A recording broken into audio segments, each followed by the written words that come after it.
Alors que la Coupe du monde féminine est en cours, les problèmes de genre dans le sport persistent. Malgré des avancées dans les droits des athlètes féminines, l'inégalité des salaires reste un défi majeur à relever. On est dans des inégalités salariales qui sont énormes. Le salaire moyen d'une joueuse de WNBA était 110 fois moins élevé qu'un collègue masculin de NBA. Voilà, on a un petit aperçu des inégalités. From the players that we surveyed, which were 362 players across 6 continents across the world, who played in the World Cup qualification pathways for the World Cup 2023, there were huge disparities within the wages that players received to compete for their national team. 29% of players were not paid at all for this competition, and that meant that 66% of players had to take unpaid leave or vacation from another form of occupation in order to compete in the World Cup qualifiers.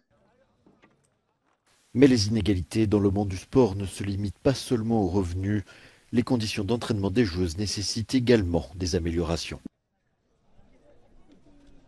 Nous, les femmes, on récolte souvent les miettes qui restent chez les garçons. Tous les équipements qui restent chez les garçons et qui sont par exemple trop grands ou trop petits chez les garçons, bah, c'est ce que nous, on va récupérer. Donc typiquement, moi j'ai des copines qui jouaient au FC Nantes il y a pas si longtemps que ça et qui récupéraient les chaussettes en taille 43 qui restaient chez les garçons.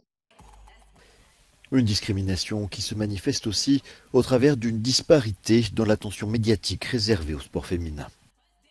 On est quand même face à des inégalités énormes entre la diffusion du sport au féminin et du sport au masculin, alors qu'on voit qu'il y a des études qui montrent qu'il y a un intérêt des téléspectateurs et des téléspectatrices, et que quand les chaînes finalement diffusent et prennent ce risque financier et aussi en termes d'audience, elles ont des résultats.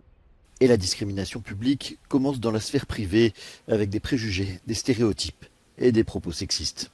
J'ai été témoin de la misogynie ambiante qui règne dans ce milieu. On gagne que 3-0 à la mi-temps. Celui qui nous entraîne est extrêmement mécontent de ce score et finit par nous menacer clairement de viol en fait. Et il nous regarde comme ça une à une en nous désignant du doigt et il nous dit vous voulez faire les salopes avec moi, je vais toutes vous baiser une par une.